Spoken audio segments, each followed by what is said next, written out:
Bismillahirrahmanirrahim. Assalamualaikum warahmatullahi wabarakatuh. Alhamdulillahirabbil alamin, wassalatu wassalamu ala asrofil anbiya'i wal mursalin wa ala alihi wa sahbihi ajmain, amma ba'du. Perkenalkan, nama saya Arzali Febrian Prabayana dari kelas PAI 4A. Hadirat saya di sini untuk memenuhi tugas UAS dari pelajaran materi pendidikan SMP. Tugas saya yaitu mengumpulkan pertanyaan dari teman-teman. Kebetulan saya mendapatkan tema tentang jamak qasar dan saya sudah mengumpulkan 3 pertanyaan. Baik, pertanyaan pertama ditanyakan oleh Cici Hastuti. Apabila kita ketinggalan sholat subuh atau kesiangan, apakah itu dijamak, diqasar, diqadha, atau sesegera mungkin melaksanakannya?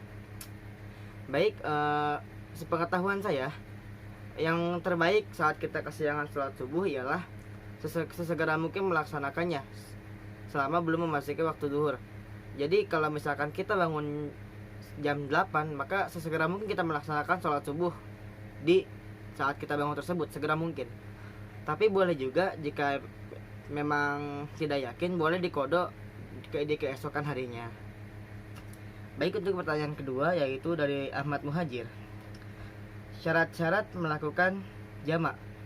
Baik, sholat jamak itu syarat-syaratnya yaitu pertama kita harus menjadi musafir atau orang yang bepergian jauh, yang minimalnya ada yang bilang 80, 85 atau 90 km minimal.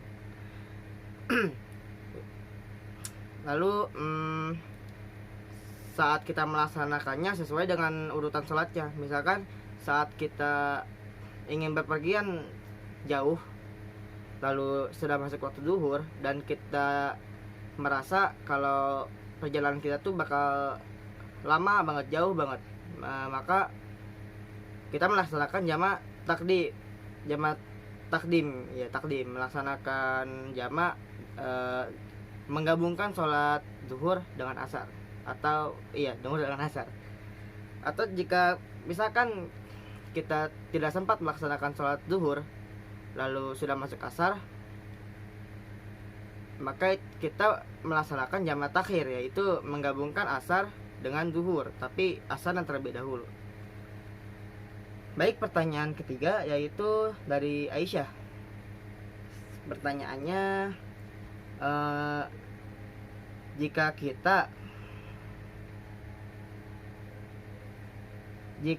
kita ingin melaksanakan perjalanan yang jauh, lalu karena ingin berhati-hati dalam melaksanakan ibadah, saya melakukan jamak.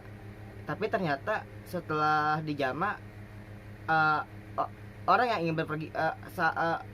ingin pergi bersama kita bilang kalau nggak jadi berangkatnya. Nah, kira-kira jamak yang saya lakukan tadi tetap sah nggak? Ya, tetap sah, karena kita tuh niatnya bukan untuk menggampangkan soal agama, menggampangkan ibadah, tapi ingin berhati-hati. Daripada nanti nggak sempat sholat, yang mending digabung aja. Tapi ternyata nggak jadi, ya siapa yang tahu gitu. Tapi karena kita ini hidup di Indonesia, jadi misalkan kita melakukan perjalanan, kalau misalkan cuma naik motor atau mobil, kita bisa singgah di rest area, karena di Indonesia ini kan mayoritas muslim. Kita bisa singgah dulu di masjid gitu, di mana.